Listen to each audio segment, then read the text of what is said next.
bagaimana cara kita semuanya bisa mempertahankan spirit Ramadan yang sebetulnya sudah betul-betul kita buktikan. Nah, di sini ada beberapa cara berdasarkan petunjuk dari Al-Quran dan hadis juga para ulama. Yang pertama adalah untuk kita bisa mempertahankan semangat, melanjutkan lagi semangat Ramadan itu, di antaranya yang pertama, kita memohon kepada Sang Pemilik jiwa, kepada Sang Pembolak-balik hati kita agar senantiasa kita diistiqomahkan. Dan Rasulullah mengajarkan kepada kita suatu doa. Kata Rasulullah adalah, ya muqallibal qulub tsabbit qalbi ala dini. Wahai zat yang membolak-balik hati, sabit qalbi, tetapkanlah, teguhkanlah hatiku ala dinik, dalam agamamu.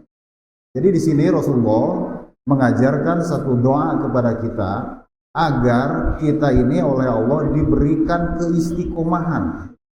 Jadi kita semuanya kalau ingin menjadi orang yang soleh, istiqomah, ya kita minta kepada Allah, kepada pemilik jiwa kita, kepada pemilik diri kita, agar Allah memberikan pertolongannya untuk senantiasa menguatkan, mengistiqomahkan hati kita di dalam menjalani agamanya. Ya muqallibal qulub tsabbit qalbi ala dinik. Nah, itu dibaca oleh kita semuanya. Kemudian Al-Quran pun memberikan contoh doa untuk kita semuanya. A'udzubillahi minasyaitonirrajim. Rabbana la tuzigh qulubana ba'da idh hadaitana wa hab lana min ladunka rahmah innaka antal wahhab. Rabbana, ya Tuhan kami, la tuzigh qulubana, jangan kau condongkan hati kami kepada kesesatan. Ba'da idh hadaitana, setelahnya engkau memberikan petunjuk kepada kami. Wa hab lana min ladunka rahmah, dan curahkanlah rahmat kepadaku, kepada kami. Innaka antal wahhab, sesungguhnya engkau adalah maha pemberi. Nah, ini adalah doa yang kita bisa baca, yang Allah Subhanahu wa taala cantumkan di dalam Al-Quran. Rabbana la tuzigh qulubana ba'da idh hadaitana wa hab lana min ladunka rahmah innaka antal wahhab. Kita berdoa kepada Allah ini untuk menunjukkan bukti bahwa kita sesungguhnya serius, sungguh-sungguh untuk senantiasa istiqomah di dalam menjalani perintahnya, menjalankan agamanya. Hadirin yang dimuliakan oleh Allah Subhanahu wa taala, untuk selanjutnya cara yang kedua, selain kita berdoa, ada ikhtiar-ikhtiar lain yang bisa kita lakukan. Apa itu? Yaitu kita coba harus memilih teman duduk kita, circle kita dengan orang-orang yang baik, dengan orang-orang yang gemar melakukan kebaikan. Karena pertemanan itu, teman duduk itu, teman di mana kita gaul, itu akan mempengaruhi terhadap kita.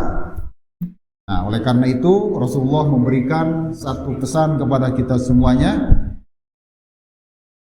Ar-rajulu ala dini khalili, bahwa seseorang itu sangat tergantung kepada agama temannya. Kemudian kata Rasulullah, falyanzur ahadukum may yukhalil. Oleh karena itu kamu harus selektif memperhatikan dengan siapa kamu bergaul. Maka pilihlah teman-teman yang baik, orang-orang yang baik, yang akan mengingatkan kita ketika lupa, yang akan memberikan support, dorongan ketika kita lemah, yang akan membantu kita. Nah, itu adalah teman yang sejati. Dan ternyata permasalahan pemilihan teman di dalam Al-Quran itu pun diungkapkan. Kelak di akhirat, banyak orang yang menyesal karena salah pilih teman. Jadi di dalam Al-Quran, di dalam surat Al-Furqan, di sana Allah menjelaskan, ya Tuhan kami, celakalah kenapa dulu aku menjadikan si fulan sebagai teman akrab. Kenapa aku menjadikan orang-orang yang lalai jauh dari agama menjadi teman akrab? Nah, itu adalah penyesalan di akhirat. Jadi salah pilih teman itu akan berakibat fatal. Kepatalannya itu bukan hanya di akhirat, tapi di dunia pun sama. Salah pilih teman itu akan berujung dengan satu penyesalan. Dan penyesalan itu adalah kalau di akhirat penyesalan yang abadi, penyesalan yang tidak bisa kita ulangi lagi. Ar-rajulu ala dini khalili, bahwa seseorang itu sangat tergantung kepada agama temannya. Kemudian kata Rasulullah, "Falyanzur ahadukum may yukhalil." Oleh karena itu kamu harus selektif memperhatikan dengan siapa kamu bergaul. Maka pilihlah teman-teman yang baik, orang-orang yang baik, yang akan mengingatkan kita ketika lupa, yang akan memberikan support, dorongan ketika kita lemah, yang akan membantu kita. Nah, itu adalah teman yang sejati. Dan ternyata permasalahan pemilihan teman di dalam Al-Quran itu pun diungkapkan. Kelak di akhirat, banyak orang yang menyesal karena salah pilih teman. Jadi di dalam Al-Quran, di dalam surat Al-Furqan, di sana Allah menjelaskan, "Ya Tuhan kami, celakalah kenapa dulu aku menjadikan si fulan sebagai teman akrab. Kenapa aku menjadikan orang-orang yang lalai jauh dari agama menjadi teman akrab?" Nah, itu adalah penyesalan di akhirat. Jadi salah pilih teman itu akan berakibat fatal. Fatalannya itu bukan hanya di akhirat, tapi di dunia pun sama. Salah pilih teman itu akan berujung dengan satu penyesalan. Dan penyesalan itu adalah kalau di akhirat penyesalan yang abadi, penyesalan yang tidak bisa kita ulangi lagi. Nah itu. Kemudian cara yang ketiga adalah kita sering mendatangi majelis taklim, halaqah, pengajian dan sebagainya. Kenapa? Karena dengan majelis taklim kita rajin mendatangi pengajian. Setidaknya paling tidak setiap 1 minggu kita akan di-charge, kita akan semangat itu disuntik kembali, diingatkan kembali.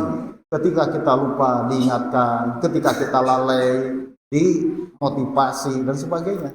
Itu pentingnya pengajian. Oleh karena itu di dalam pengajian ini ternyata banyak sekali fadilahnya, sebagaimana yang disabdakan Rasulullah SAW, "Wa majtama'a qaumun fi baitin min buyutillah yatluna kitaballah wa yatadarasunahu bainahum illa nazalat alaihimus sakinah wa ghasyiyatuhumur rahmah wa hafathumul malaikah wa dzakaruhumullah fi man indah." Kata Rasulullah, tidaklah suatu kaum, suatu masyarakat yang berkumpul di salah satu rumah Allah, di masjid, yatluna kitab Allah, kemudian mereka membaca kitab Allah, membaca Al-Quran, wa yatadarasunahu, kemudian mempelajarinya, mendiskusikannya, menanyakannya antara mereka, illa nazalat alaihimus sakinah, melainkan sakinah, kedamaian, ketentraman itu akan datang pada hati kita, pada diri kita. Jadi itu hikmah pertama kita rajin ngaji. Allah akan memberikan ketenangan, ketentraman batin kita semuanya. Kalau orang gelisah, cobalah sering ke masjid, cobalah sering pengajian, cobalah sering baca Quran. Maka kegelisahan itu oleh Allah Subhanahu wa taala akan dihilangkan, diganti dengan satu kedamaian, ketenangan, ketentraman. Kemudian fadilah berikutnya, wa ghasyiyatuhumur rahmah, dilimpahkan, dicurahkan kepada mereka rahmat, kasih sayang Allah Subhanahu wa taala. Wa hafathumul malaikah, kemudian malaikat melingkupi mereka. Jadi malaikat itu hadir pada setiap majelis taklim, termasuk Jumat kali ini pun malaikat hadir. Ada yang tadi tugasnya nyatat, ada yang tugasnya mengamati kita semuanya, mendoakan dan sebagainya. Cuman kita nggak bisa melihat aja. Kemudian selain dari itu, kata Rasulullah SAW, wa dzakaruhumullah fi man indah. Kemudian Allah akan menyebut-nyebut ahli pengajian, orang yang thalabul ilmi. Kepada siapa Allah menyebut-nyebutnya? kepada makhluk-makhluk, para malaikat yang dekat dengannya. Jadi disebutkan oleh Allah itu. Di apa namanya itu, disebut-sebutkan nama kita itu. Si anu itu luar biasa, pengajian dan sebagainya. Itu oleh Allah disebutkan. Disebutkan kepada makhluk-makhluk, para malaikat yang dekat dengannya. Nah, itu adalah hikmah dari majelis ta'lim. Dan majelis ta'lim itu, pengajian itu, kalau disindang tiap malam Ahad, nah itu kita gunakan. Itu banyak sekali manfaatnya. Akan diberikan ketenangan, terhapusnya dosa-dosa kita, didoakan malaikat, dicatat oleh Allah. Itu adalah hikmah, fadilah dari mendatangi majelis ta'lim. Kemudian selanjutnya adalah ada satu upaya juga yang bisa kita lakukan untuk agar kita istiqomah, yaitu seperti anak-anak, apa? Membuat jadwal. Tentukanlah rutinitas kita. Kita bangun 3:30, misalkan lalu sholat tahajud, setelah itu ke masjid, sholat berjamaah, zikir, baca Quran, agak siang dikit kita sholat duha. Oh ini hari Kamis, saum Kamis atau Senin dan sebagainya. Oh sekarang ini pertengahan bulan, saum pertengahan bulan. Nah itu dibuat jadwal-jadwal seperti itu, ada reminder supaya kita ini betul-betul terkontrol. Jadi ini adalah jadwal. Jadi artinya kita memanage waktu dengan sebaik-baiknya. Hadirin yang dimuliakan Allah Subhanahu wa taala. Nah, itu adalah 4 cara bagaimana kita mempertahankan, melanjutkan semangat Ramadan yang telah terbina, yang telah terbentuk agar bisa kita terapkan, agar bisa kita lanjutkan pada bulan-bulan berikutnya. Hadirin yang dimuliakan Allah Subhanahu wa taala, rupanya yang disampaikan untuk khutbah Jumat kali ini.